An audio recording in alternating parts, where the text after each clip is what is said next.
pledge, please.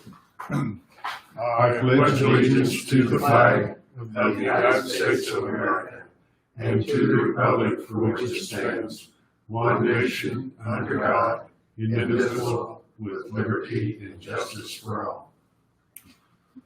Good morning. Today's devotional is from Psalm 37. Enjoy serving the Lord and He will give you what you want. When we submit to God's plans, we can trust our desires. Our assignment is found at the intersection of God's plan and our pleasure. Some long to feed the poor, others enjoy leading. Each of us has been made to serve God in a unique way. The longings of your heart then are not incidental, they are critical messages. The desires of your heart are not to be ignored, they are to be consulted. As the wind turns the weather vane, so God uses your passions to turn your life. God is too gracious to ask you to do something you hate to do. Lord God, as we decide business of the county today, please guide our decisions. Provide us with abundant rain and a bountiful harvest. We ask this in Jesus' name. Amen. Amen. Good morning, all. We have a canvass of the provisional ballots coming up in front of us. First off on our agenda, is there any additions or corrections? Mr. Chairman, this is Dave speaking to those online. I would offer an amendment to our agenda to add our county health department director immediately after the canvass of our election on the agenda. Second. All those in favor of the amended agenda, signify by saying aye. Aye. All right, let's get right down into the business of it. Dory, would you get us started on our canvassing of the provisional ballots? Yes, sir. Good morning. Good morning. So you've each got the list in front of you of the provisional ballots. We had 122 total. So the first group of ballots, numbers 001 through 003, the name did not match what we had in our registration database. I would recommend that you accept and count those ballots. There was no other reason, and they have filled out an updated voter registration to correct the records. Do you need a motion on each one of these, Dory? Yes. Okay. So moved. Well, second on 01 through 03. Dr. Clifford. Motion to approve ballot 1 through 3, signify by saying aye. Aye. Aye. Opposed? Motion carried. The second group is 004 and 005. These individuals voted the wrong ballot. This was by voter insistence. They didn't want to go to the correct polling location, so they could only vote the ballots that were on site there. So I would recommend that that you accept those ballots and that we count them partially, and we would only count the races where they're the same on both of those ballots. Their correct ballot and the ballot they voted. Okay. I move we accept 04 and 05. Second. Been moved and seconded that we approve those 04 and 5. So all in favor, signify by saying aye. Aye. Aye. Motion carried. The next group is ballots 006 through 030. All of these individuals that voted were not in the poll book, and in my research I found that they were either not registered statewide or that they had been registered prior and canceled. Kansas law requires registration before voting, and therefore I would ask that you reject and not count those ballots. Mr. Chairman, I'll move to not count 006 through 030. Second. Point of order, Mr. Chairman. Clifford, just for clarity to citizens, 21-day prior registration is required. The book's closed on July 15th, so yeah, it's about 21 days. Thank you. All those in favor of the motion of denying 06 through 030, signify by saying aye. Aye. Opposed? Motion carried. The next group is ballots 031 through 041. These voters are currently registered, but not in Finney County. So these voters are registered in other counties in Kansas. We cannot count those by statute because since they were legally registered in another county, they could have voted in that county as well. So Not even a partial count. We're like a state. Nope. Okay. And we can look at the statutes. If I brought those up with me. If you have any questions, we can look at the statutes. But I'm going to recommend that those ballots are rejected and do not count. Mr. Chairman, I would move that we reject 031 through 041. I'll second. It's been moved and seconded that we reject 031 through 041. All in favor, signify by saying aye. Aye. Aye. Opposed?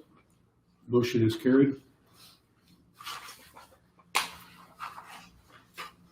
All right, the next group of ballots is 042 through 083. All of these voters failed to update their address, their residential address prior to voting.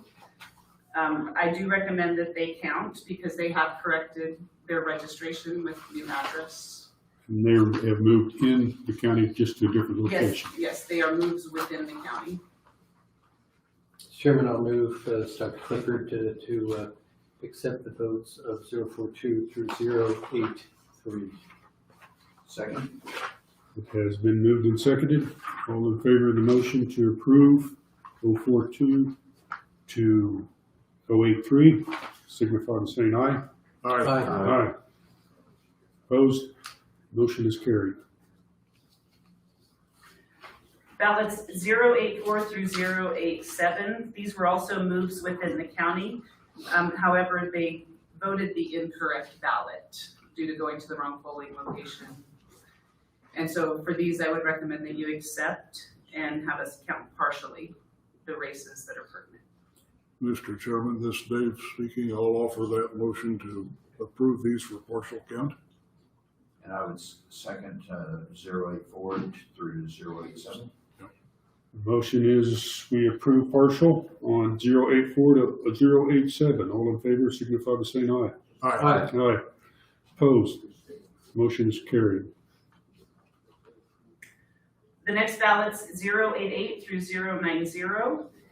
These are people who, when they went to the polling location on election day, they were listed in the poll pad as having voted absentee.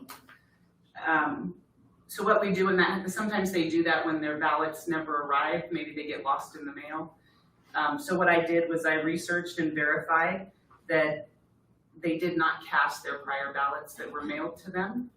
And so I would recommend that these are accepted and that we count 088 through 090. I move we accept 088 through 090. Clifford seconds. All those in favor of the motion approving 088 to 090, signify by saying aye. Aye. Aye. Motion carried. Ballot number 091 was also listed by absentee, and in a review of signatures on early voting records as well as those from the polling location, it does appear that that person voted early and then voted again at the polls. So I would recommend that we do not count this provisional ballot. Mr. Chairman, I would move that we reject 091. I'll second. Moved in second. Debate?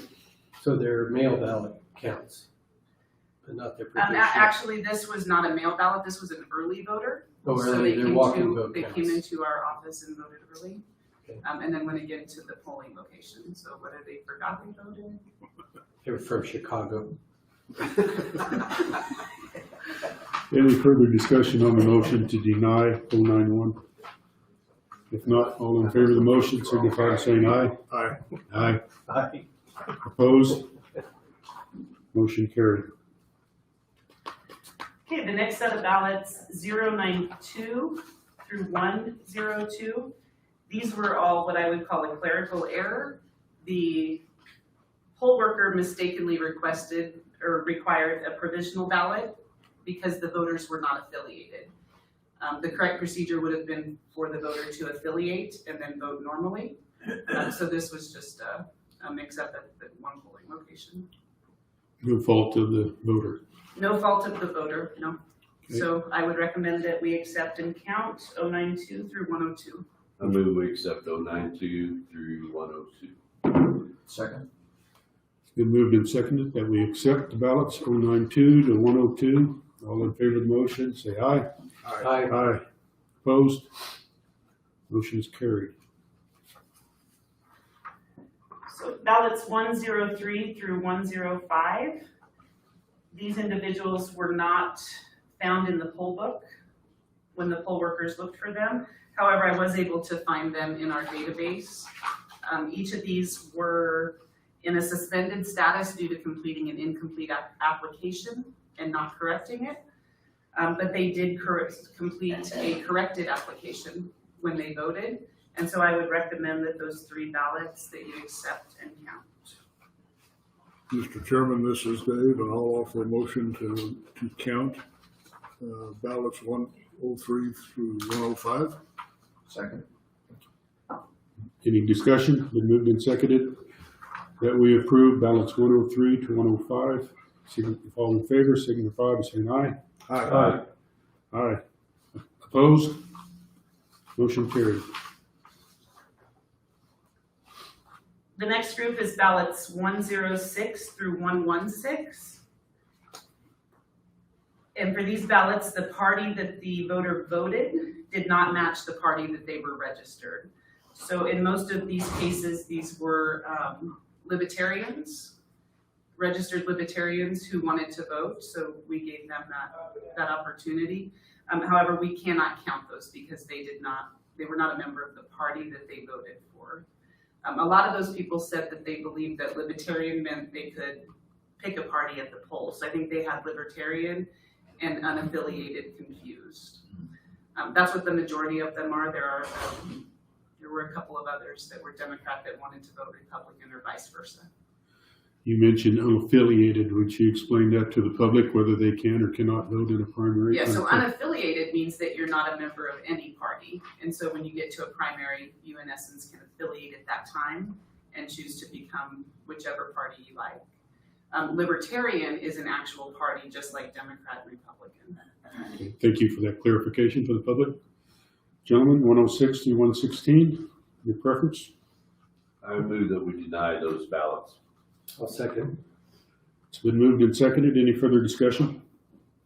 All those in favor of denying 106 through 116 signify by saying aye. Aye. Aye. Opposed? Motion is carried. So 117, ballot number 117 is a similar situation. The party voted did not match the registered party of the voter. However, in my research, this particular voter insisted that they had always been Democrat, but we had them Republican in our system. And in researching that, I could find no records as to why this person was marked as Republican. So given that and the fact that, so she was registered Republican, voted Democrat, I'm going to recommend that we count that because I can find no record in our system, no proof that she ever registered as Republican. The only thing in our system indicates Democrat. So I'm going to assume that this was a clerical error. Has that been corrected in the public record then? It will be once we process all these registrations. Okay. It will be corrected. Your preference, gentlemen? Move to approve a vote for 117. Second. Been moved and seconded that we approve vote 117 as a yes. All those in favor signify by saying aye. Aye. Motion carried. Okay, ballots 118 through 120. These ballots were returned after the polls closed. They were all mail ballots, and they were received one was received on August 5th, 2 of them were received on August 6th. They came in with no postmark, so there is no way for me to tell that they were put in the mail on election day, other than timing.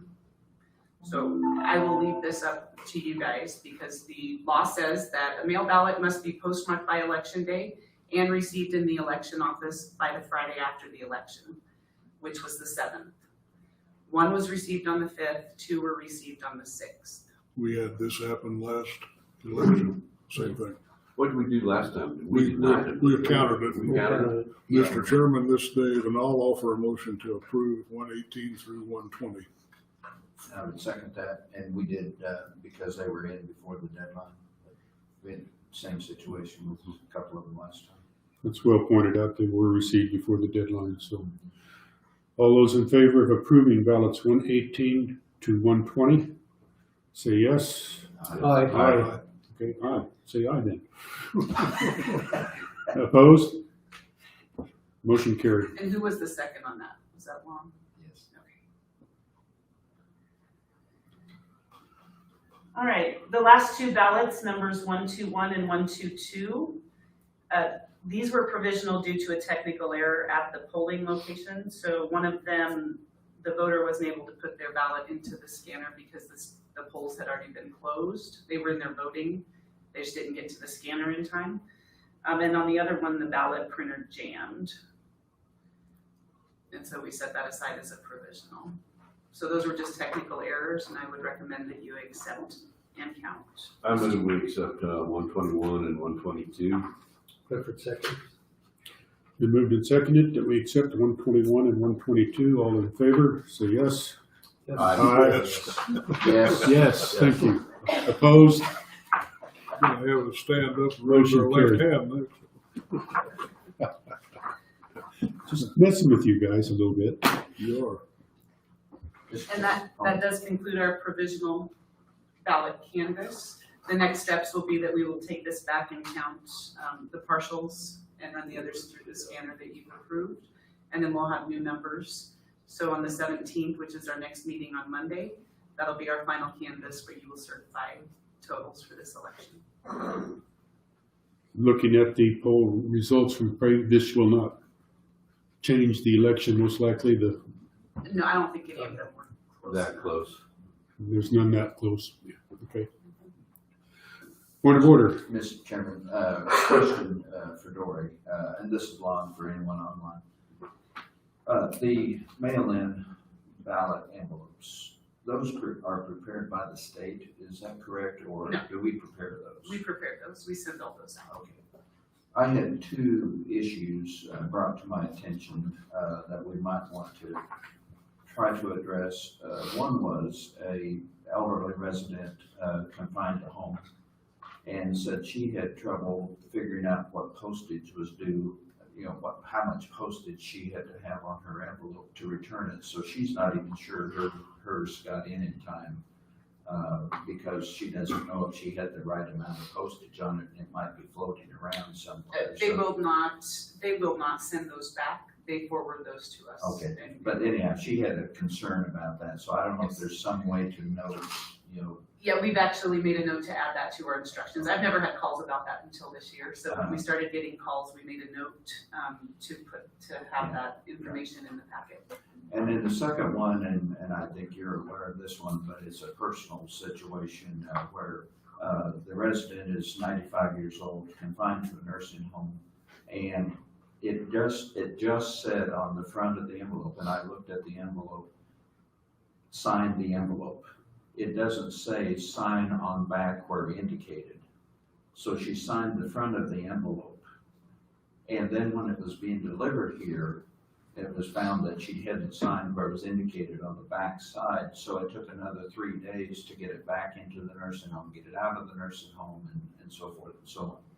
So I would ask that you look at that instruction and maybe make that instruction worded something like, please sign where indicated on back of envelope, rather than just sign the envelope. Okay. Because that resident thought she had done everything correct, had her signature on it, but it was rejected when it came into the office. And I'm not faulting anybody, but I don't think the instructions were clear enough, so. Okay. Yeah, we will look at that I'd as ask well. that you look at that. We actually are considering just doing a picture of the back of that envelope with some arrows that say, here's where you need to sign, here's where your delivery person needs to sign.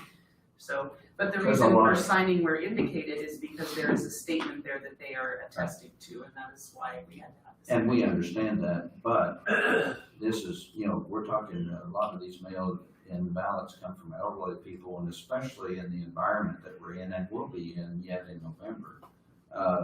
They're not always gonna turn that envelope over, and so they need some help with instructions. And so whatever we can do to make those instructions more clear. So, Absolutely. again, I'm not criticizing anyone, it was just unclear instructions to this particular person. And we appreciate the feedback. Thank you.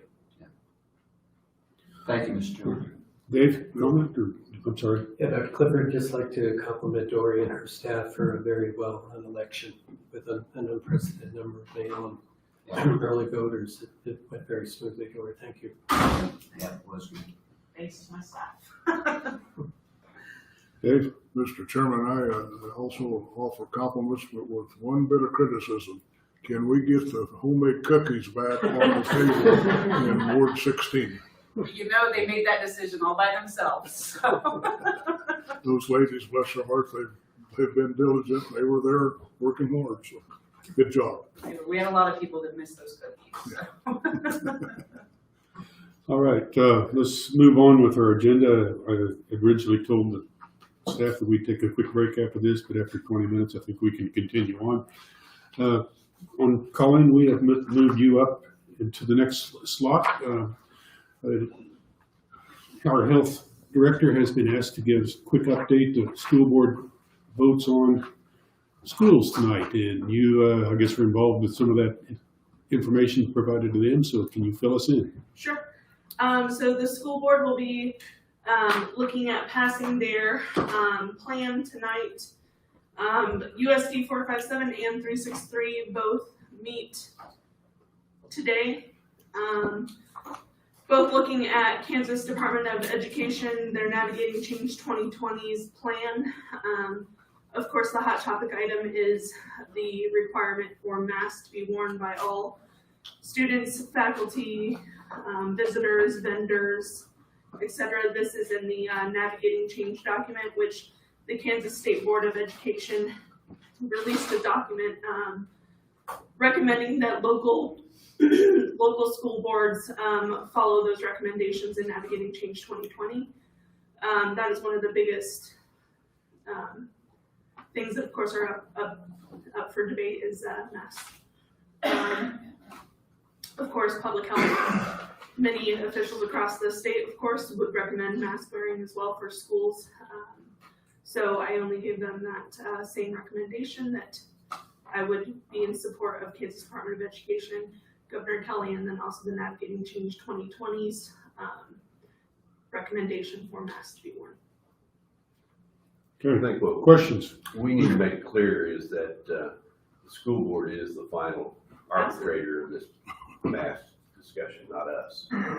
So that question has come up time and time again. I will tell you that there are many questions across the state with several attorneys that are involved with where does that decision lie is on local boards of health, commissioners, school boards, that type of thing. I've only given recommendations. I have not said that I'm personally mandating them, more so just support for the recommendation. School boards, from what I've seen at 457, I went to that meeting a week or two ago, I can't remember, whenever the last one, that was the understanding there at the table that they had the ability to make that decision. Questions, Doctor? Well, I talked with Laura Boers, who chairs this school board and also a member of the State Board of Education, my wife, and we need to stay out of school business. This is the purview of the two USDs within the county, and Sure. I don't have any appetite for changing that, nor do they. Mr. Chairman, this is Dave, and I had called our administrator and asked to have you here today. Not only have we received emails with some I'm going to say some confusion about who's making what rules, but also I've had, I think, 3 phone calls from people involved with USD 457 saying that their understanding is we can meet as a Board of Health and overrule and the school board and may do so. And what I wanted to put out from my position or personal perspective is that I have no intention of voting yes for countywide mask requirements, and that's what it would take as I read what's in the regulation possibilities. We cannot just, if we desire to, say, school kids, you must wear a mask. The only thing we could do as a Board of County Health is a countywide mask mandate, and I'm not for that. So that's the word I'd like to see get out, and particularly to those folks with the questions who are with or involved with USD 457 and 363. So thank you for being here. Lon? Well, my sentiment is along the lines that's already been expressed in that this is a school board issue. It's a local school board issue, should not be mandated from the state, in my opinion, but it is not. Our county has chosen to be optional on the masks and countywide, and I think we need to stand with that position. The one thing, Mr. Chairman, with your indulgence, that I'm concerned about that gets on beyond the schools here for a minute is I know of 4 businesses in town that have signs on their doors that say masks are required due to a local ordinance. And that is absolutely not true. And I want to make sure that people know that that's not true. It's coming from their corporate head offices. But I'm not opposed to the business mandating that, but I wish they would be truthful in why they're mandating that. It's because their corporate wants to, not because of any local ordinance. Have you had any feedback or comments about that? We've had large box stores that have called to ask that same thing, and I've notified them that there's no local mask order. I saw a couple of those signs too over the weekend, and I was surprised by that as well, that it said, because of local ordinance. That's not coming from my office. Again, like you were saying, those are coming from the headquarters that are saying local ordinances, type of thing. But I was curious whether you were getting any questions about that, because it's false information. Sure. And that anything false bothers me. There's several people that have questioned this on social media as well as telephone lines have been told that exact same thing, that we don't have a local ordinance that speaks to this. Okay. Thank you for your indulgence, Mr. Chairman. Okay, excellent discussion. It is consensus that we are not going to touch this, and I agree completely. This is a local control issue, and in this situation, the school board is the local control. So, If I may ask one more question? Absolutely. So it has come up too with the events beginning to be planned and scheduled at the fairgrounds. Questions on mass gathering sizes specifically for fairgrounds, buildings, and events that are being scheduled there. I was asked to ask if you guys have any recommendations on mass gathering size for events at fairgrounds. is this public events or is this individuals renting the facilities? It's rentals, right? Rentals. Rental of the site. In my opinion, it's just like a business. If it's up to that organization whether they want to require a mask or not. Mass gathering size, group numbers, not mass. Gentlemen? Same thing.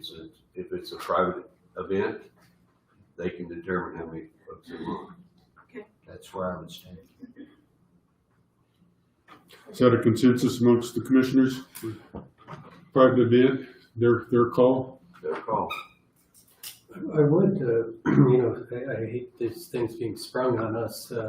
If there was some staffing of this, looking at square footage of the rented facility and the projection of what would provide a social distancing, I would be willing to consider those limits, but not a blanket, pull a number out. So if Angie or somebody or you want to bring something forward, I would certainly consider it here at this table.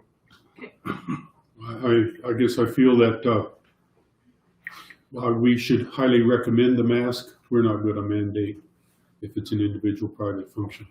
Highly encourage it, but not mandate. Right. Roger, Can I jump comment. in? I sprung it on Cody, she didn't spring it on me. Would you come to a mic so the public can hear you, sir, please? Yeah, when we are renting out those buildings, what we're doing is we're encouraging social distancing and masks.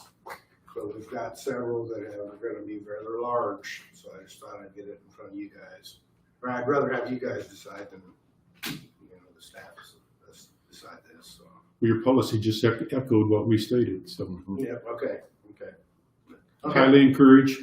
That's what we do. Okay, thank you. And then would you guys like a update on numbers or screening or positivity rates as well? So for the time period, July 27th through the 31st, we did a total of 191 tests. 42 of those were positive, which gave us a 22% positivity rate. That was a decrease in 5% from the previous week. And then last week, so the week of August 3rd through the 7th, we tested 127. I still have 54 of those tests pending, so I don't have a positivity rate for that percentage until I have those results back. And then other noteworthy, in the last 3 weeks, the top number of hospitalizations we were reported were 10. However, this morning we have 3 current as of today. So just food for thought there. I've noticed when I read in the paper the positives, some days we have 3, some days we have 17 or 18. Is that simply by timing on how results come back? Yes, sometimes we'll get partial results from several days. So we won't have a full day's worth of numbers. It does make it complicated when you're looking at, how many of this day's test population. So that's why we look at that 1 week's Correct. worth of time so that we really get a gauge on a full picture there. Results do kind of trickle in here and there, and then sometimes we have a large batch where we'll have several positives that will then begin contact investigations and contact tracing and disease investigations on.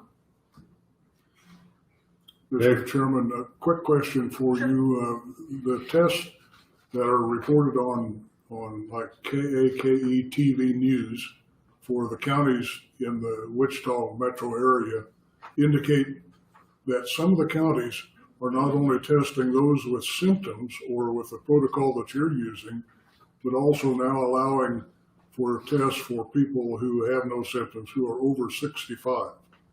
And I'm sure you're aware of that. Is there any consideration to some adaptation of changes to the rules of who you're testing here? I would be happy to bring that up to KDHE as we do all the tests through them. So I can ask them if that's something that we're able to do here.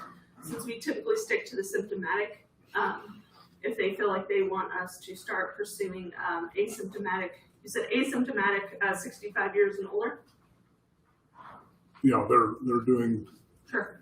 And I can't recall now what counties they were, but I'm thinking Butler, and they were in the Wichita proximity, so Harvey, I think is maybe Harvey would be one. But I asked that question kind of with a little personal interest. We had at our church a fairly large funeral on Saturday, and an older couple that lives a block away from me who are church members and have known the person who was being honored with that memorial ceremony, were exposed, I think, at a family event, a backyard barbecue, about 7 or 8 days before. So they're quarantining themselves. But they said there was no way they could get a test. And I don't know, is there a way for them to get a test when they think they were exposed? Somebody at that party was positive. So those questions keep coming up. So. Sure, I think a lot of that has to do with the incubation period too. So performing that test far enough along to make sure that it's an accurate result, since those symptoms in that incubation period can happen up to 14 days after that exposure. So if that's something that we may even look at a policy of maybe day 14 we test them just to see where they're at, or day 10, that's something up for discussion. But I'll pursue KDHE on that as well. Okay. Then one final little comment, and I'm through. Sure. The Ohio governor was tested the president was coming for a visit. He was required a test. Whatever the test was, he tested positive. But then they followed that up with 3 more different kind of tests, all testing negative. So are you finding what that Ohio governor found? Some tests are not very reliable. In fact, we're pointing out only about 60%, only needed 60% reliability. Is that? Tell us. So there's a variety of different test modes and types of tests that are out there, all range in that accuracy rates. That's why we've really kind of dialed into making sure that we're testing at 24 hours symptomatic for KDHE's lab test, and then 48 hours symptomatic for our rapid test, just to ensure accuracy of that result. We have done kind of like a little experimental group within our office, where with rapid tests, you're only concerned about false negatives typically. So we've followed up some that have been highly symptomatic that have tested negative with a rapid with a send out KDHE lab to verify if that really was negative or positive, and so far have confirmed a negative result. So I think that's something that just demonstrates ensuring that 48-hour test on rapids, it helps ensure an accurate result. So that's something that we have definitely looked into, because there's no point in testing if you don't have an accurate result. Yeah, you're correct. Thank you. Thank you, Colleen. Appreciate it very much. Let's move into the Sparks grant update. Robert, I have you leading this. Is Jeff online or? Yes, I believe we have Jeff this morning online. Can you hear us, Jeff? Oh, Alex. There's Alex.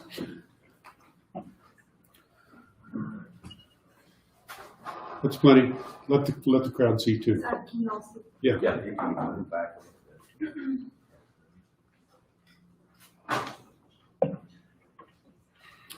Good morning. Alex, are you on, or Jeff? Yep, I'm on the line. Can you hear me? Yeah, there we go. Can you hear us? Yes, yes. I can hear you, Jeff, for my part. Yeah, I can also hear you. Dory, can you hear us? Yes, we can. Yes. Commissioners? Yes. Good morning. Can you hear us? Yes. Yes. Just a second, are we not on the phone, Roy? Or, because I turned off the computer audio. I mean, Oh. Great. You are unmuted. well, that was me. Sorry. Can you hear us now, Jeff? I can hear you now. Sorry, I had the Facebook Live up too. Gotcha, okay. And there's that 15-second delay in between the Facebook Live and, the actual audio, which makes it a little confusing.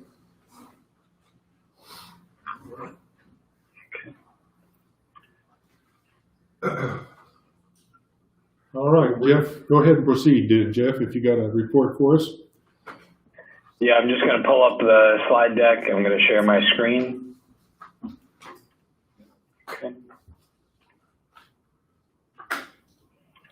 Okay, can you see the slides? We can see it. Yes. Great. So I appreciate everybody this morning. We've worked through last week and this weekend to try and develop a plan that we're going to present to you today. The goal of this plan, really, as we've talked all along, is to find ways to support the community after the impacts of the COVID-19 pandemic, and in ways that will be transformative in 120 days or less. What you'll see is we've kind of based everything on the community needs assessment, those business impact analyses, and the meetings that we had with you all in person. So some of the key takeaways that we really saw here were that there was really limited funding for household support, some increased need for behavioral support, some challenges with broadband access, telehealth, affordable childcare, and really some support that were needed for small businesses, nonprofits, and also increased workforce development for for job creation was a big one too. And we can talk a little bit about what that is. But overall, we received 67 responses to our business impact, nonprofit impact survey. We held 30 stakeholder engagements to really understand the full impacts here. And some of the biggest things is that, half of all the businesses were forced to shut down during the pandemic. The majority of the businesses indicated that they had employees that had been at risk or lost hours or been laid off because of COVID-19. We've been lucky enough in kind of our follow-on discussions to identify that a lot of that has been able to be addressed and that the unemployment numbers are rebounding. But there are still some outsized needs there and things that we're particularly looking at going forward that's going to be important. The preferred support mechanisms for businesses or business grants and technical training, specifically on website development, e-commerce, kind of in the incorporation. You've got the beautiful downtown Main Street area in Garden City. Being able to not only use those storefronts, but also create an e-presence is going to be very important. Nonprofits we're concerned about the provision of personal protective equipment, food access, healthcare, mental health services, education, their loss of revenue, if you will, from, money or in-kind donations and really housing. On the community needs assessment, we received over 250 individual surveys, which is excellent.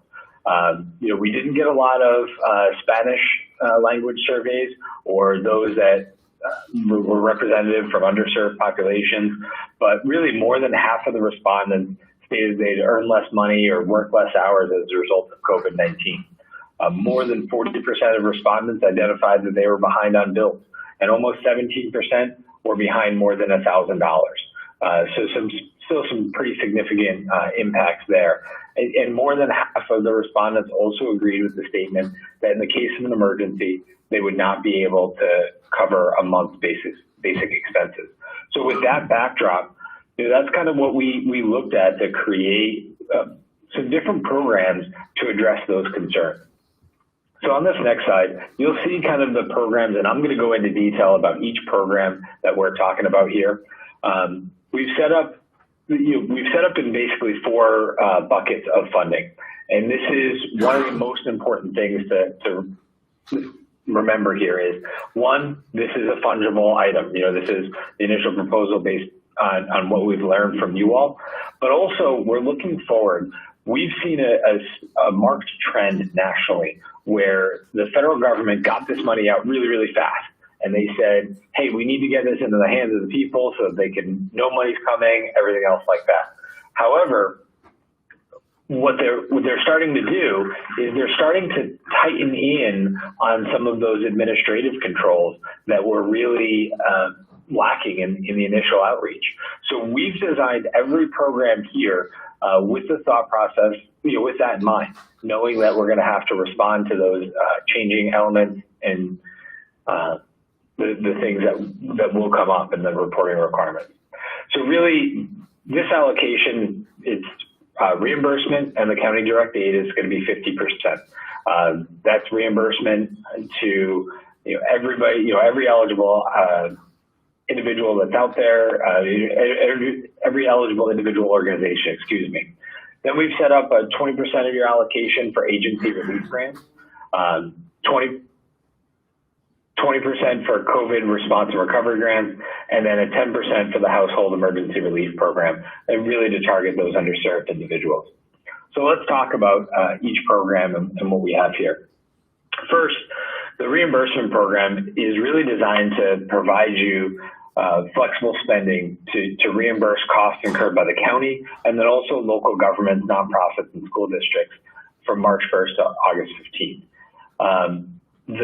We're also going to set aside some monies underneath this program for those non-reimbursed FEMA items or the local match. I know that in meeting with a lot of organizations within the community, there is some pretty solid eligibility for a great deal of cost. So we don't want to necessarily invest the Spark dollars into hundreds of thousands of dollars of cost that are reimbursable under FEMA public assistance. By shifting those dollars will allow them to go forward, further, as is really everybody's goal. We are currently, and I think this is one of the most important points of this presentation, is that we're collecting those reimbursement items right now from all of the organizations throughout the community. So it's really going to be very critically important that they go onto the Finney County website, navigate. It's one of the sliders. It has the MOU, has the reimbursement portal, and just we collected a lot of information from communities. I'm going to use Garden City as the example. Garden City sent us a very detailed spreadsheet of all of their costs. They were doing a great job of tracking that information.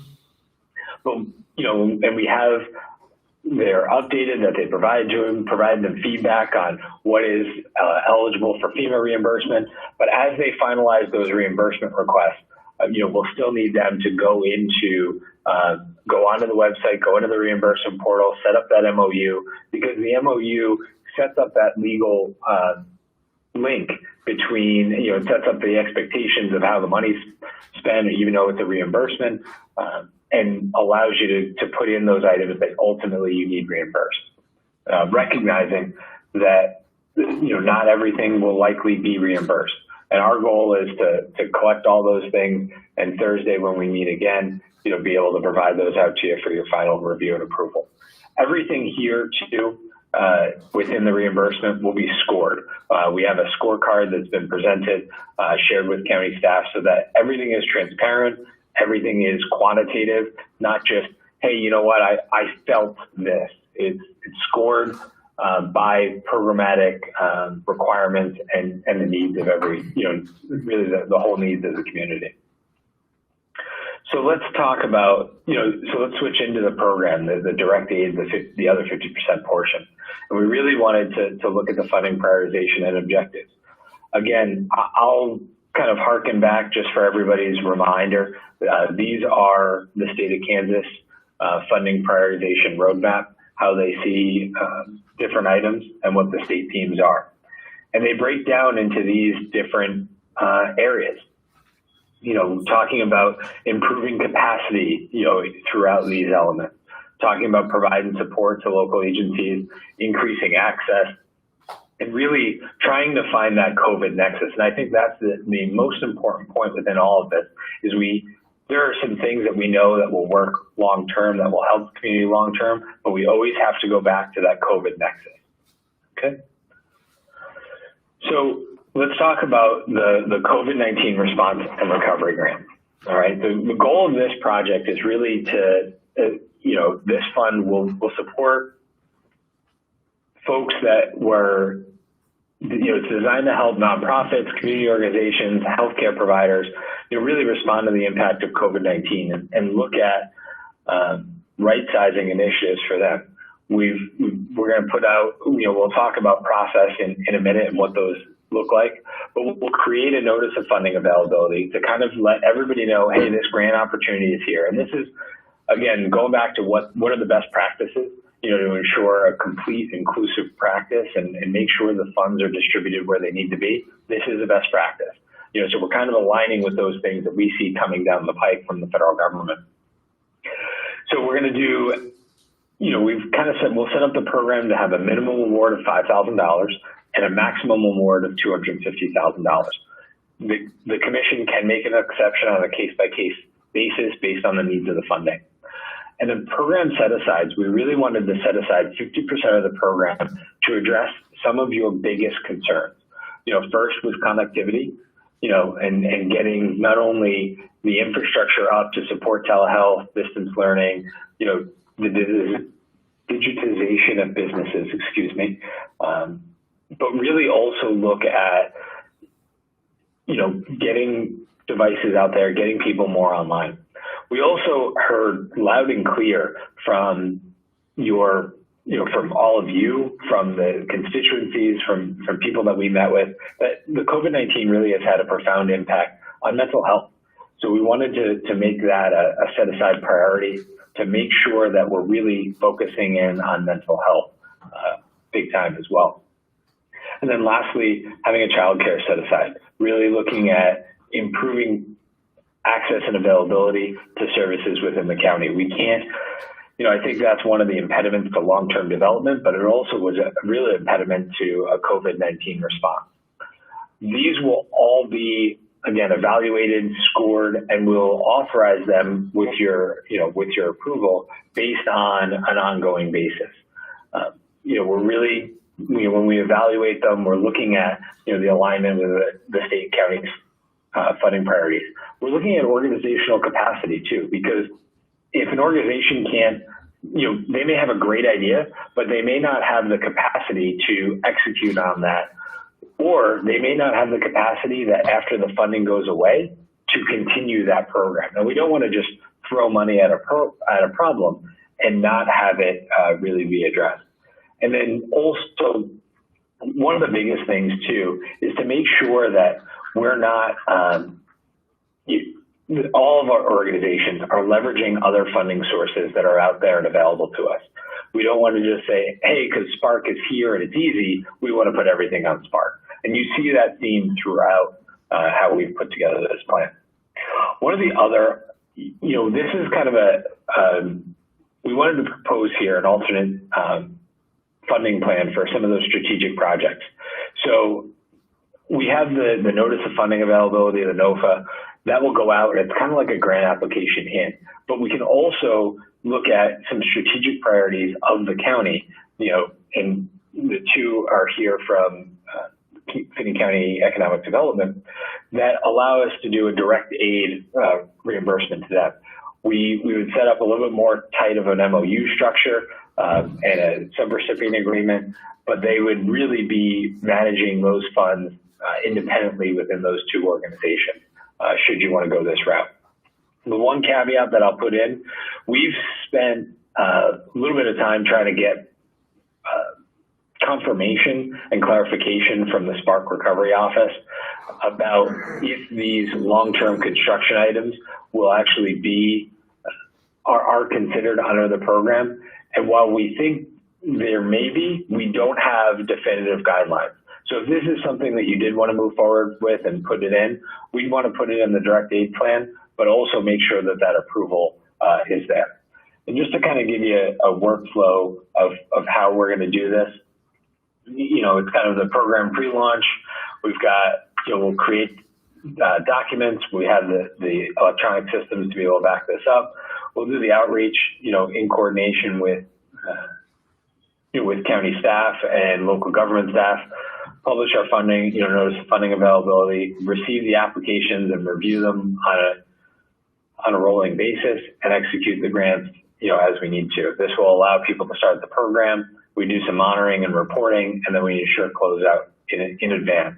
And if somebody, says, hey, I wanted a $50,000 grant, but they can execute for $40,000, we'll then look at that $10,000 and reprogram it to previous grant application.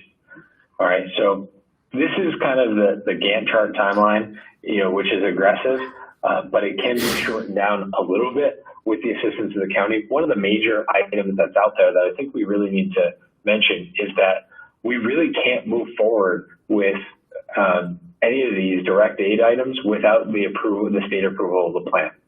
The state has hired an accounting office, but they have indicated 2 layers of approval, both the Sparks office and the finance office, the Sparks task force and the finance office. So, there will be some things that are out there, and we'll end up doing, we can make this rolling so that dollars can get out there faster into the community. Any questions on that program before I keep going forward? Okay. The next program that we will establish is the COVID Agency Operational Relief Grant and the Local Government Partnership Program. And really, because what we wanted to do is be really flexible with the opportunities that we could look at here. We could do a wide array of things, such as working capital and operational expenses, cover the purchase of PPE, equipment, vehicles, and really look at those eligible organizations that are, small businesses as defined by the SBA, nonprofit organizations, like 501c3s, 501c6s, and then, government agencies and units of local government. They'll all be, required to be located within the county, and have it go from there. In here, we'll also consider workforce training. There may be a unit of government, even the community college, that says, hey, this is an important workforce training program. I know we've talked about a couple of the different items and initiatives that the community college is looking to do. And there could be opportunities to enhance what they're looking for, tying into that COVID nexus about a need of a gap of individual. And we've looked at, it'll be administered by the county, through our electronic application process. We'll publish the guidelines prior so that everybody can see, minimum award of $5,000 with a maximum award of $250,000. We'll look at eligible expenditures here, technology, if we have to, PPE, hand sanitizers, those items that I mentioned before. Again, we'll align it with the state and the county's funding priorities. We're going to demonstrate the greatest, need to COVID-19. So, the bigger the gap that this can fill, the higher the priority it's going to be given.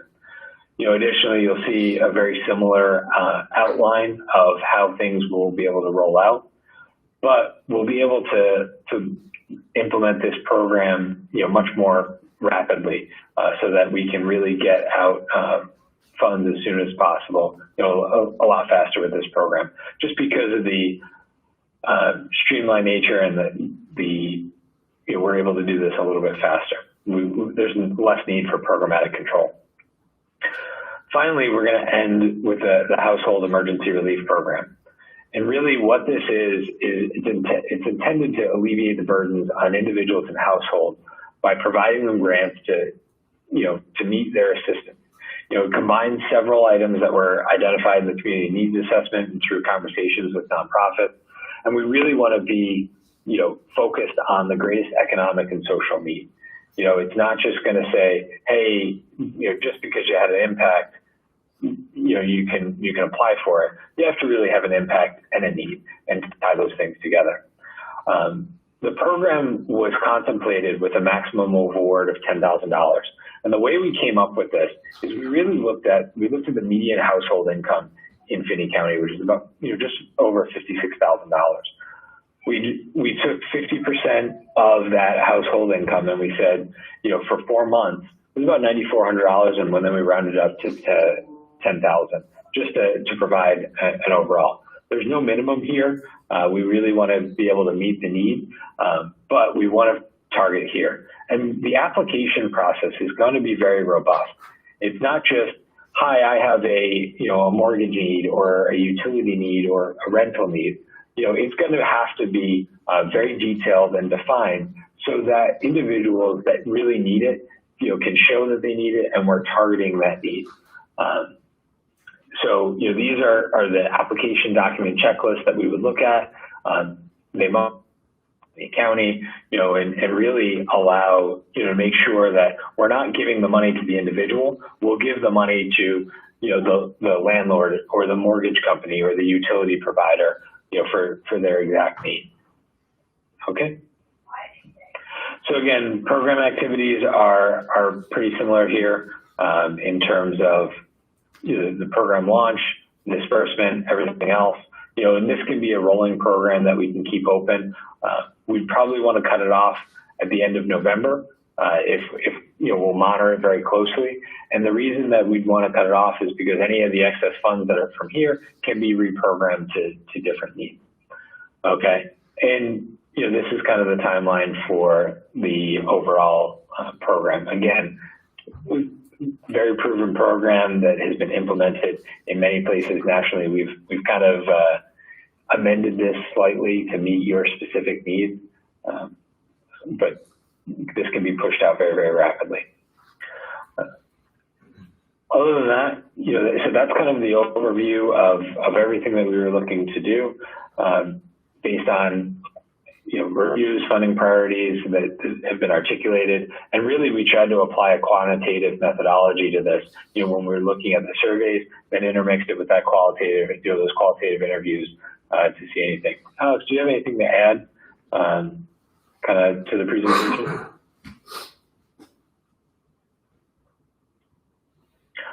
And you're on mute.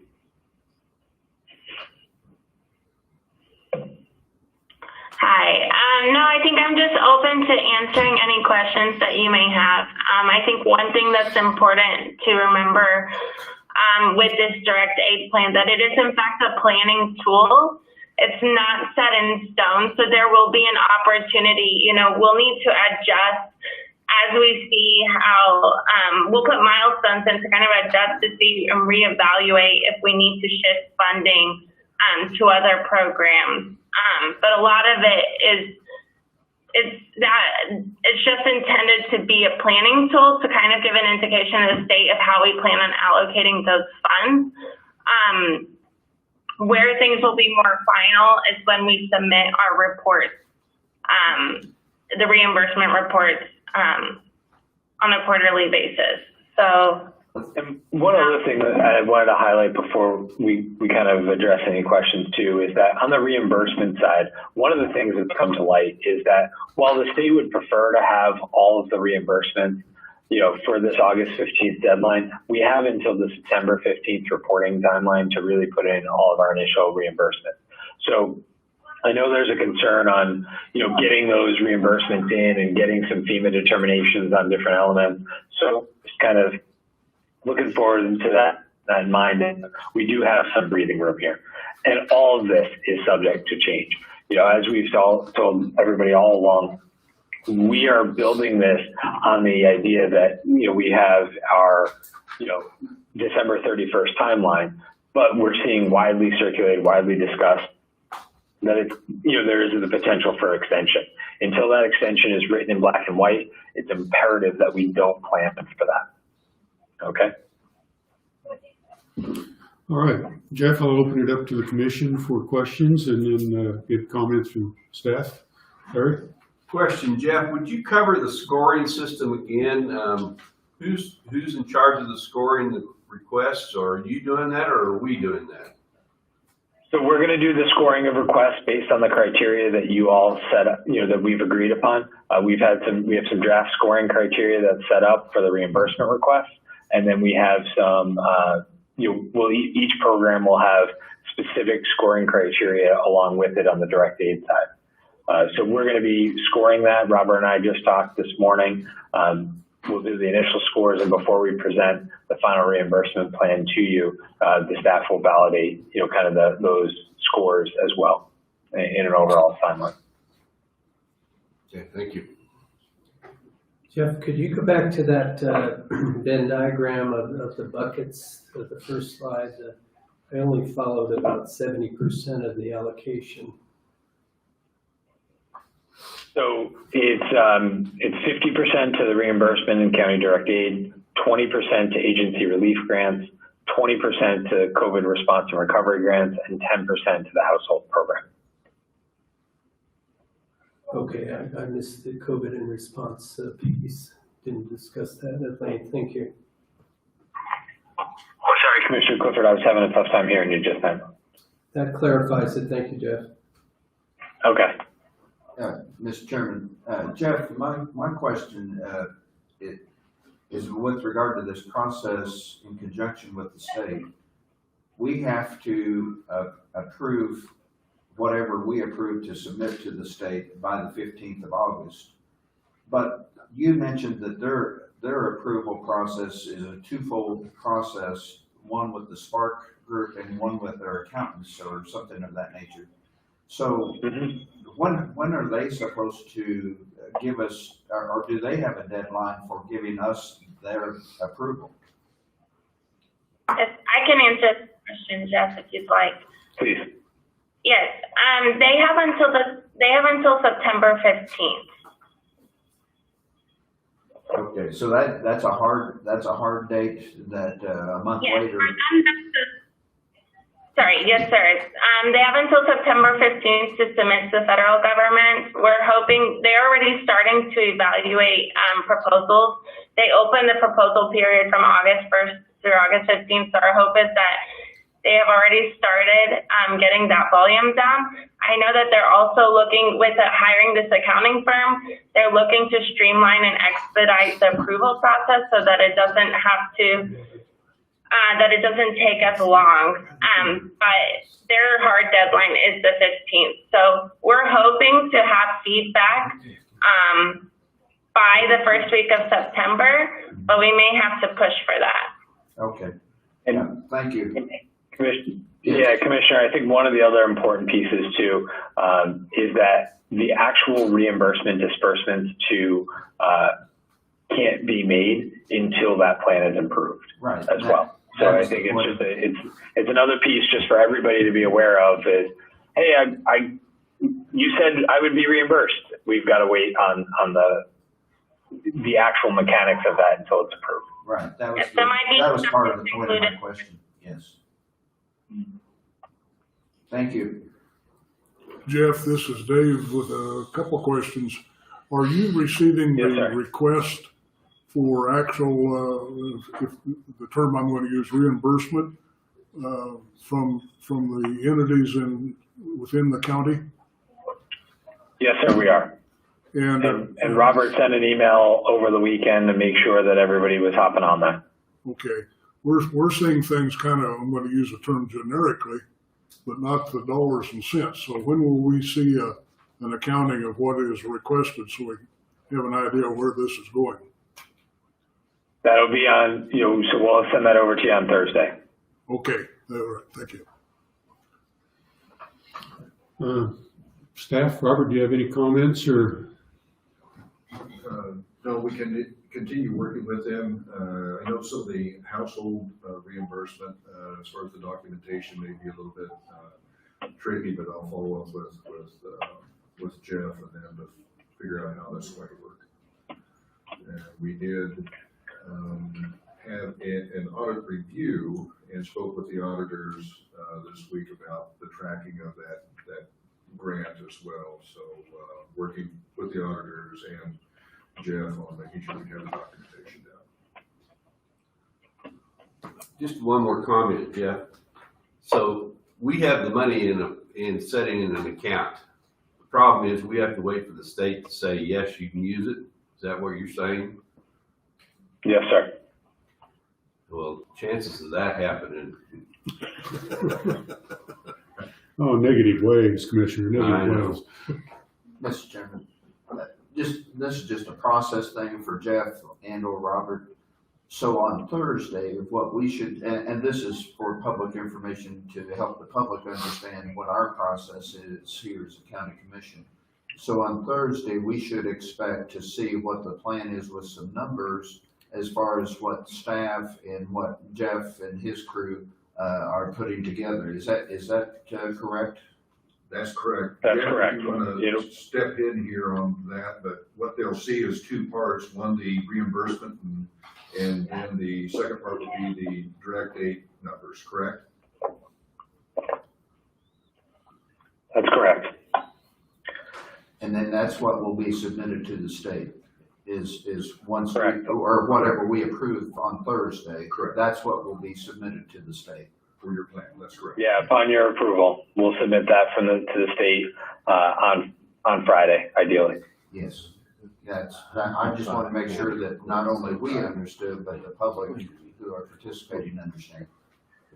Yeah, and one other highlight, I just want to reiterate, not only do we want to get those reimbursement items collected from county staff, we want the cities to go up onto the website, get that MOU template, get everything out, and, get their reimbursements in through that same exact process. Yes. Thank you. Any further questions of Jeff or comments from commissioners? Nothing for me. Well, Jeff, we thank you and Alex very much. Looks like you have a busy couple more days before Thursday. Good luck with that. No, we appreciate your feedback, and I'm glad to hear that we hit the mark, and we'll start to go on the fine details now. Yeah, and we'll do our best to get the commission a draft out on Wednesday evening probably, so that you have some time to review before the meeting.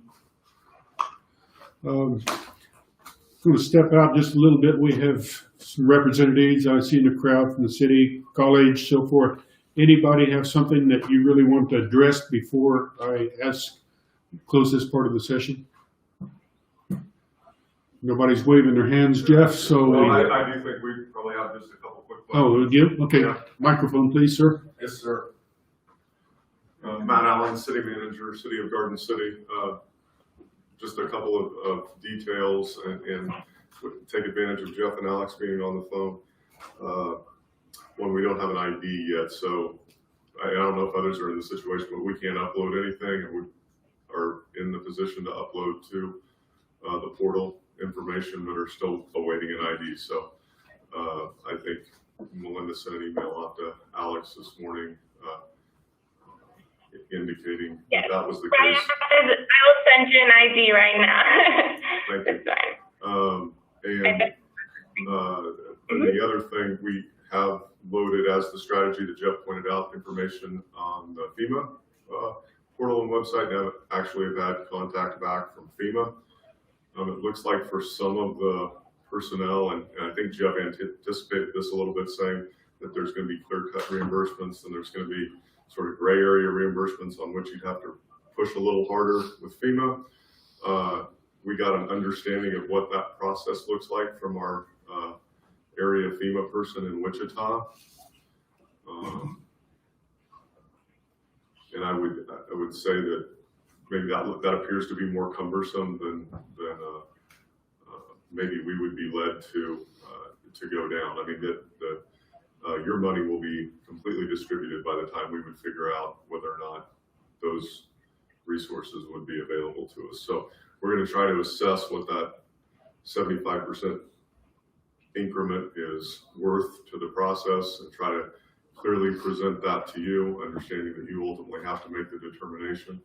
But I think the idea, if everything was synchronized differently, the idea that Jeff promoted made sense. Send it through FEMA first. If that doesn't work, send it through Spark. It appears that those timelines are, given when we started this process, are completely flipped. And I think we're more inclined to turn it into Spark. And if you don't approve it, then we would go through the process with FEMA, because it appears to for that gray area to take weeks, if not months, probably more likely months, based on the conversation that Melinda had with the Wichita area rep. Jeff, do you have a response to that? Yeah. So I think I'll stay pretty consistent. I'm what that is reporting is the conversations that I've heard on numerous times. But I will say that within the same FEMA region, we had a $1.5 million PW validated in 2.5 weeks.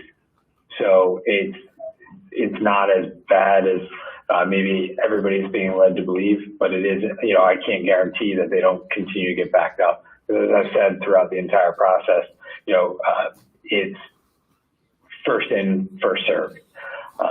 I would still, I think one of the things that we mentioned as well is kind of reserving some of those additional reimbursement pieces, in the case of contingency, like Matt talks about. I do think that we would have a determination towards the end of the year, and we can make a decision either way at the end of the year in terms of how we want the funding to go.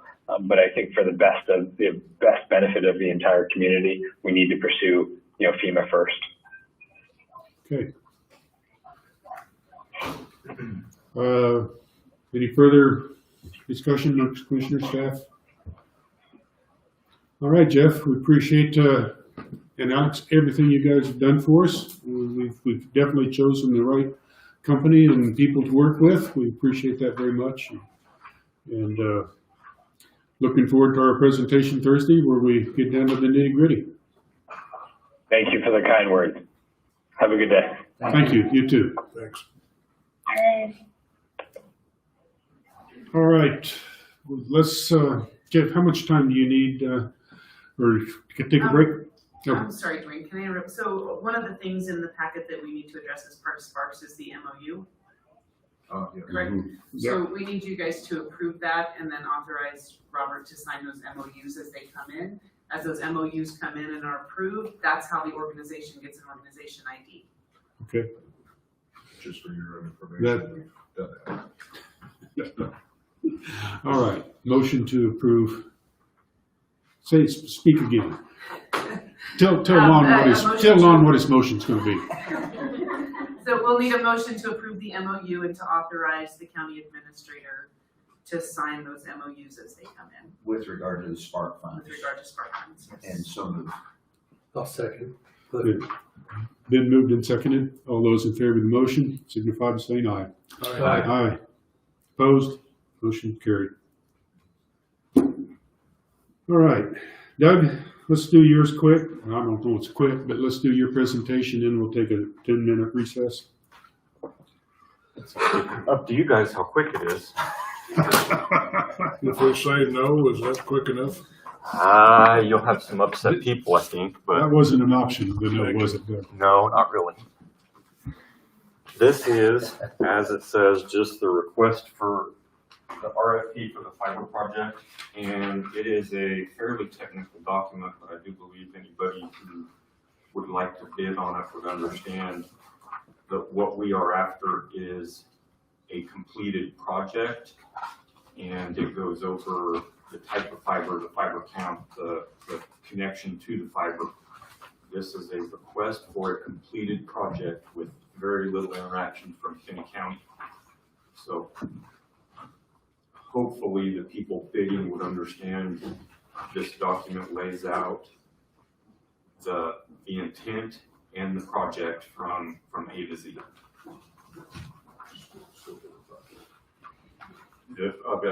So the project itself would be from fiber from health department to this building, by this building, and then out to the fairgrounds. And there is an alternate route in here that goes up roughly Mary Street and would be about the end of where the proposed fire station and EMS building would be later on. So it's kind of a two-part, but that's laid out in here as for the scope of the primary project being health department and fairgrounds, and the alternative being the line up to the future proposed fire station, EMS station. Any chance that we can get a map up on the screen on that, or Sarah, is that asking too much? I don't think we have it available in PDF in that, on that right at the moment. Okay. There is a map in the RFP itself for you guys to look at on the back couple of pages. The very back map is actually just of the fairgrounds. The fiber work that will be done at the fairgrounds is specific to renovating and remodeling its current network. The buildings have been added onto there several times, and that has caused some connectivity issues between those individual buildings. So it's spec'd in the fiber project, but there's also a map just of the fairgrounds to make it a little simpler to understand. Mr. Chairman, this is Dave with a handful of questions for you, Doug. The proposed funding for this project, if approved, is what? Where do the dollars come from to fund this? This is going to go to the Sparks initiative, so this would be funded by the Sparks grant. Okay, and when you came initially and shared with us, if you will, a vision of a fiber optic system, as I recall, it was a circle kind of around the city. Yes. I don't see the circle there anymore. This only builds part of the circle. The rest would be future planning or some other initiative. Hopefully not another pandemic, but this would get us the connectivity that fits within Sparks and addresses what of the fiber loop we can get built with it. Okay, then I realize you don't have dollars and cents to assign to this project, but originally the circle was consideration of 4.5, 5 million, something like that. What kind of consideration is here? What? About half of that number. We will have dollars and cents for you in the Thursday meeting. Okay. All right. Thank you. Questions, So guys? today you need from them to authorize? Yeah, authorize this for to be posted. And I think the other part of it, the thing from the city, did it make the packet that they, There's a. we also have the easement that needs to go to you guys. And this is to use the city's right of way. And it is just Then there's, it's similar to an MOU. It's the agreement with the city for the county to utilize their easement for us to place fiber conduit into.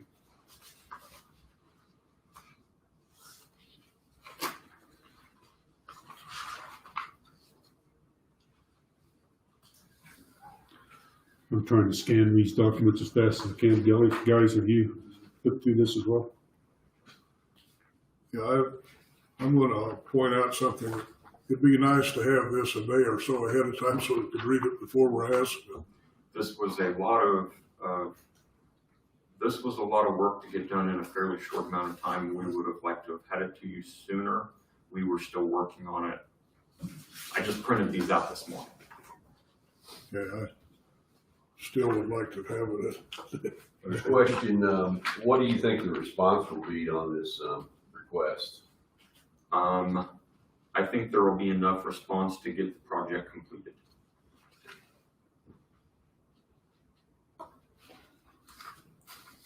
So, Mr. Chairman, and this is Lon for those online. So we're being asked today to, first of all, to publish or put out a request for proposal. Yes. And based on the document you gave us. And so that would be the first thing that we would need to do. The MOU, if we didn't do that until next Monday, because we wanted to look at it and make sure we were okay with the MOU, would it have to be done today? No, that is correct. We really don't need that until we have somebody ready to dig, essentially. It would be good to have it a little before, so we could inform the winning contractor That you have that. that we have the easement, they're just on the hook for permits. So, Mr. Chairman, I would suggest today that we approve the, I'll make it into motion in a second, but that we approve the request to, for permission to put out a request for proposal, because I think that's more of a means and a staff issue, and I think we're in agreement that we need to enhance the fiber capabilities, and that we hold off on the MOU until either we or our county council has had a chance to look at that. Has county council looked at the MOU? I'm not aware of that, no. Okay. So I would, with that being said, with that as a backdrop, I would move that we approve the publishing of the request for proposal. Do I hear a second? Second. Discussion on the motion. Mr. Chairman, Dave? one question before we vote, Doug. Are you going to, when you stand before us, bring the city along so we can see kind of a picture of how all of this is going to fit together with what your vision is and what the city is, and for that loop on down the road? You had said earlier that you had had discussions with the city IT folks. At this time, the city is headed a different direction, not with the completion of the project. They're physically heading a different direction with the fiber that they're having installed. We have discussed it and we're looking long-term to maybe get those connected. Right now, the city is concerned about connecting their facilities and the county is concerned about connecting our facilities. We are hopeful that we will cross over in the future, but as for the fiber that's being put in the ground with this project, they do not overlap and they're not directly connectable. Well, I guess therein lies my concern, is that the taxpayers out there are paying taxes to the city and to the county, and they'd like to see some of this perhaps work together, not in opposition. So They will work together, and at a point when we get close enough to where we can make that connection, the plan is to do so. Their buildings are in a different physical direction than ours. That's exactly how the loop would get made, by utilizing both legs of it independently. Then when we get to the loop part of it, where we can cross over and make that connection, we would essentially have a loop. Right now, we are just physically going, they're going left, we're going right, with the intention to loop back around at some point later on. We are not duplicating anything at this point. I understand that. So does that connect, Holcomb in the long-range plans too, or is that? It would have, there are long-range plans to connect to Holcomb and as far out as the airport. What we're looking at, though, is strictly our facilities, with the second part maybe to Jenny Barker to the future. Yes. So we're two different plans in this document that's getting presented. Yes. Okay. One more question. On the map here, what are the SS pedestals? That's where the fiber is above ground to make it easier to connect something, be it a interconnect to a street light or a building that gets built. That's where we actually break ground so that we can make connections at later dates. Mr. Chairman, one more comment, kind of a question for the commission. If we approve seeking requests for proposals, that's not a commitment to dollars. That is correct. So that the public fully understands, this is somebody essentially bidding, and then we have an opportunity to say yes or no, correct? So, all right, thank you. Further discussion on the motion? All those in favor signify by saying aye. Aye. Aye. Opposed? Motion is carried. Thank you, Doctor. Thank you, guys. And then, Mr. Chairman, I would suggest the MOU be on our agenda for next Monday. And I would suggest that instead of Dr. Clifford as the chairman, that I might be listed as the chairman. Oh, yeah, it'll be correct. All right, let's take a 10-minute break. We will resume at 10:08.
Robert ran for more information. We're ready to start the discussion on the 2021 Finney County budget.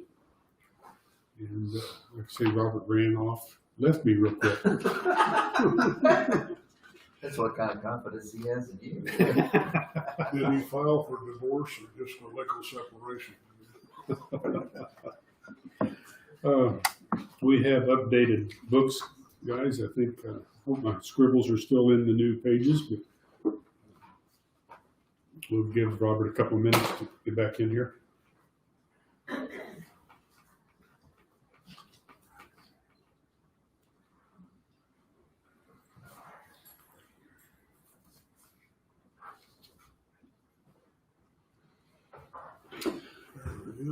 We're back in session. Robert, if you will take over our discussion on our budget. Sure. All right, well, as we left last week,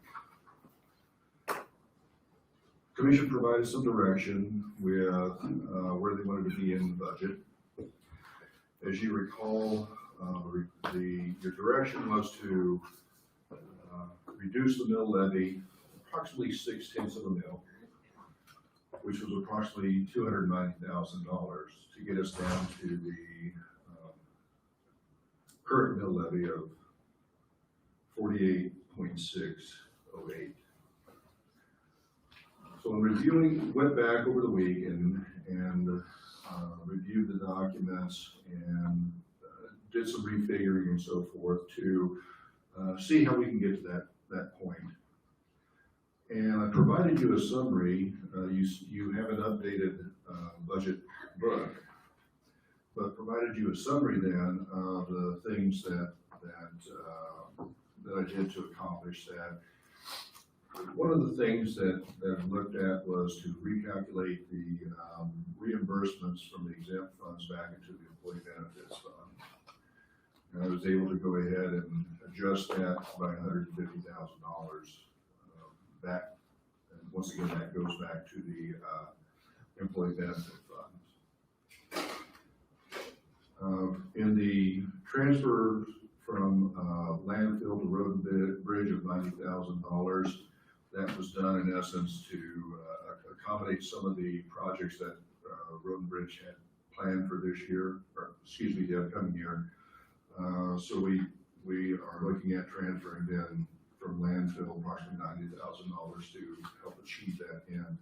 Once again, all these are in your budget book.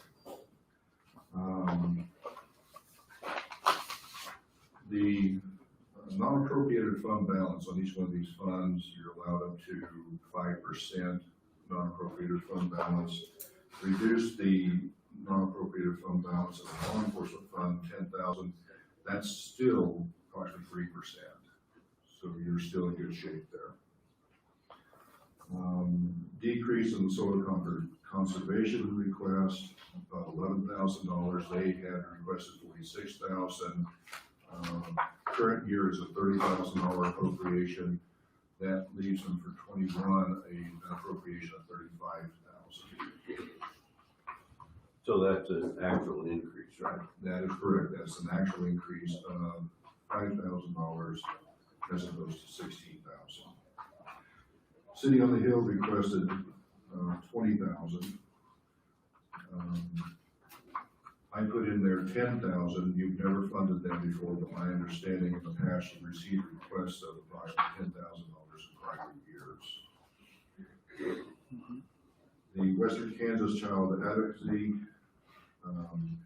they originally requested $20,000. Current year, you provide them $10,000 appropriation. I just put it back down to $10,000 appropriation. The total amount of all the adjustments that I made then to your budget was $291,000,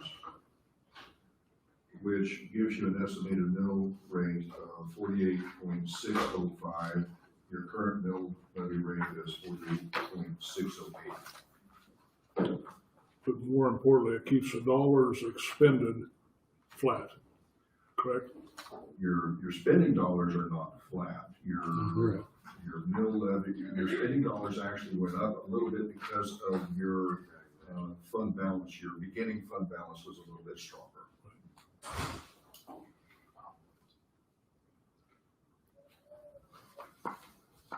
The one question I can't find it right offhand, but,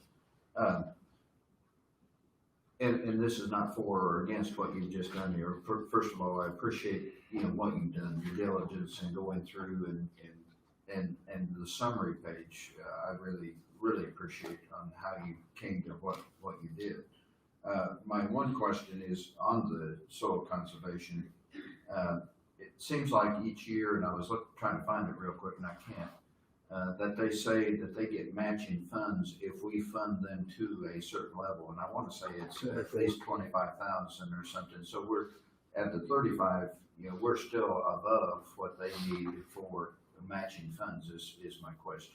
Is that correct? Yeah. Okay. I just want to make sure I was thinking correctly on that. Thank you. I'm getting a nod of agreement from the representative from Conservation District. Oh, I didn't see it. Oh, yeah, hi, Carmen. Yeah, I didn't see it.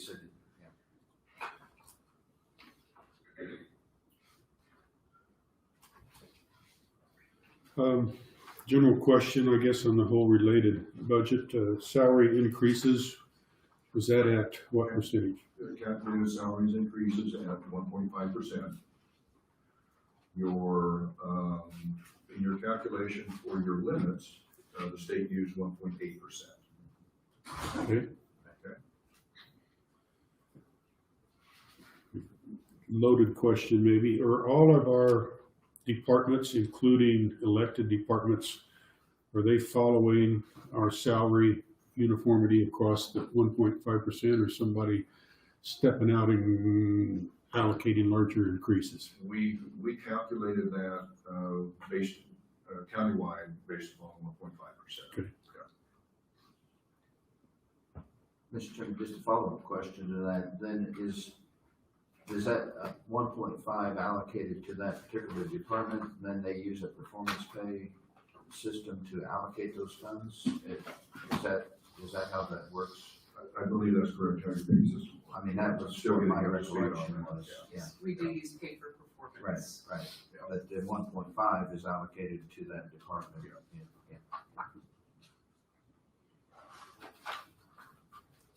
So you need a motion to approve this for publication? I think we're to that point. Here's As we have more discussion and questions. I still don't think that, on this City on the Hill, I'm not real comfortable about starting another agency.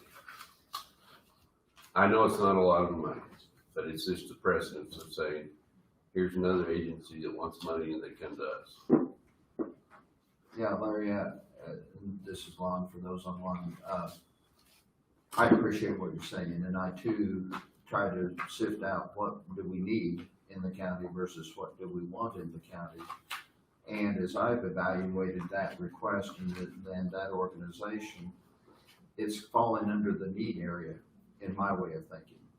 And I'm okay with backing it off to the 10,000, to help them in some fashion. I don't know if that's going to help them nearly enough to what they need, but I think it makes a statement to them that it is a service that we need. So that's where I'm coming. I wasn't necessarily supportive for the whole request, but I very definitely respect what you're saying as far as another agency too.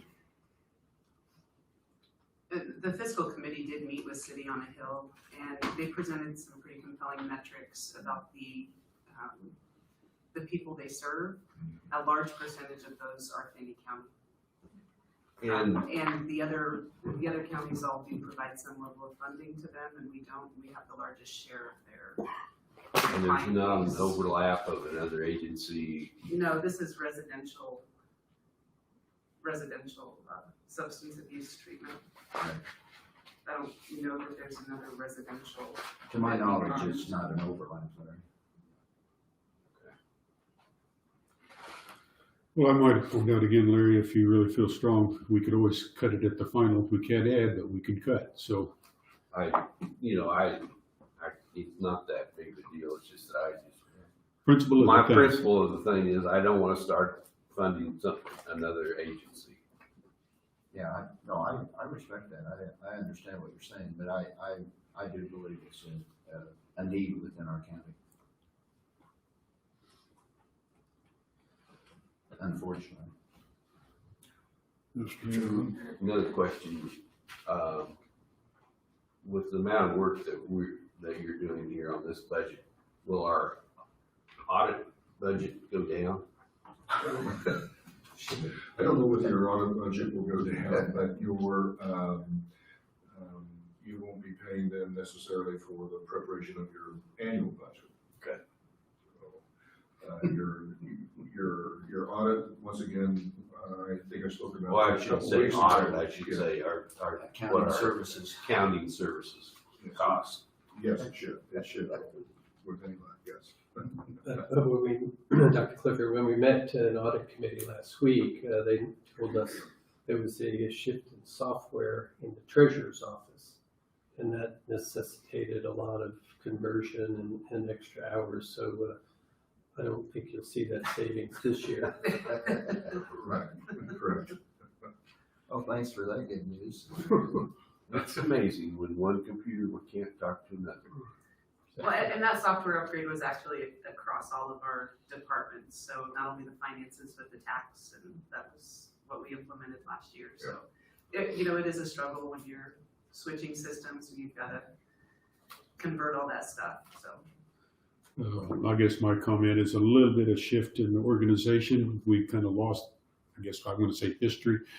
That will fix itself as we go along, correct? We'll have a little more comparisons to. Correct, yes, yes. What you're seeing is, in essence, a final, what the state requires is the, just recent past year actuals, then your current year estimated, which is your adopted budget, and then the proposed budget. I think perhaps in one of the other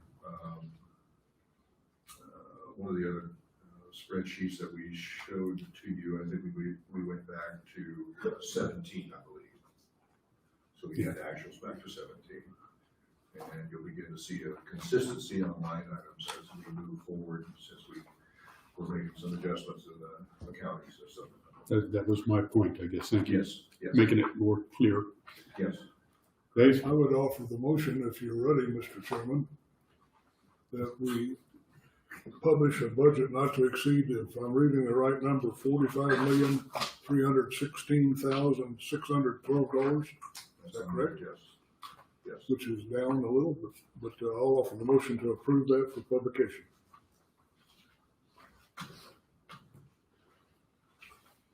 Second. We have a second. Now, continued discussion. Question, on Robert, on the capital improvement programs, I know a lot of it depends upon our sales tax revenues. What are you seeing there? You're getting a pretty good increase here. On that particular fund, I went ahead and allowed a maximum amount on there just to give it budget authority was all. Okay. It's all in the process of giving it budget authority. So we don't know if that actual. That is correct. Yeah, you can spend the lesser of two, whether it's cash or your budget. Okay. The question, Dr. Clifford, since our budget book was altered this morning, from where do you get the number you just motioned? Yeah, for? I believe about we third took that page off from of the the front. budget summary, but that is not the right amount. If you look at the state form budget summary page, your proposed budget for 2021 is $48,220,011. Is that correct, Robert? Would If you, I'm wrong. would you insert that in my motion, because I'm reading off of this? Yeah, I was gonna bring that up. I was looking on the summary too, but you're right, Yeah. it's different on the state form. Yeah, look at this state form, and it's actually the 48,220,011, right? Yeah, you'll notice, that would include, And part of the difference, I'm sorry, sewer. That includes the sewer. Yeah, so $47,987,120. That is on your notice of hearing.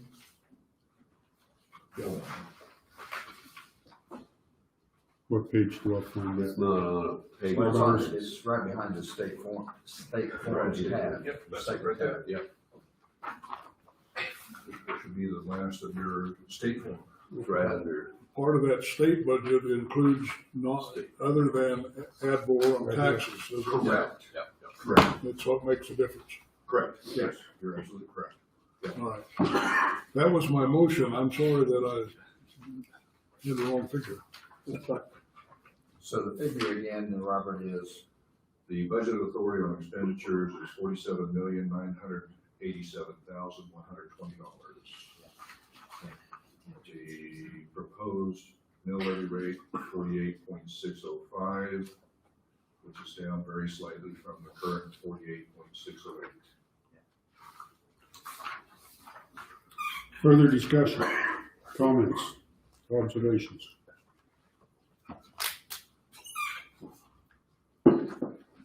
Not hearing none? well, just again, a process thing. So this is what we're approving today for publication. Again, I'm saying this for people who might be on the line. Correct. And then our hearing date is set for the 24th. Correct. And when we'll hear that, and the only action that we can take at that point is if we want to reduce something. We cannot increase from what's being published. Correct. Further comments? All in favor of the motion to publish the budget, signify by saying aye. Aye. Opposed? Motion is carried. Thank you, Commissioners.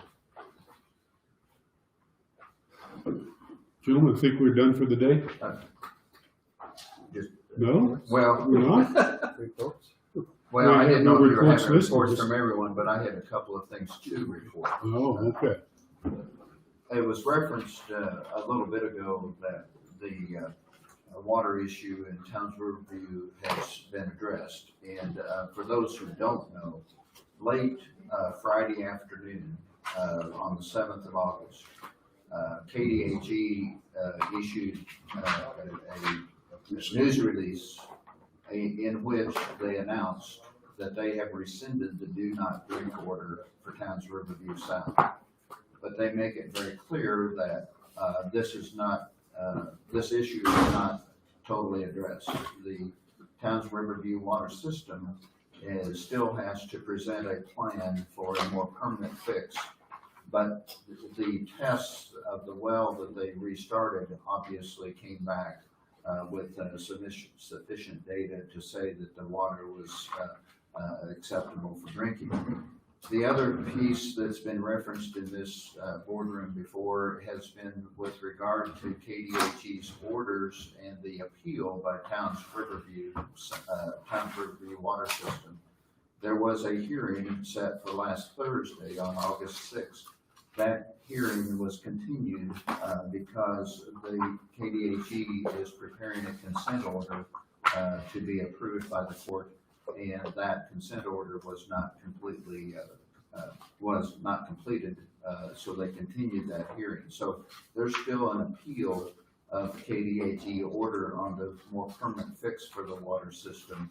But the good news is late Friday afternoon, the residents were given the go-ahead that they could drink the water out there, and the water system no longer has to provide drinking water for them.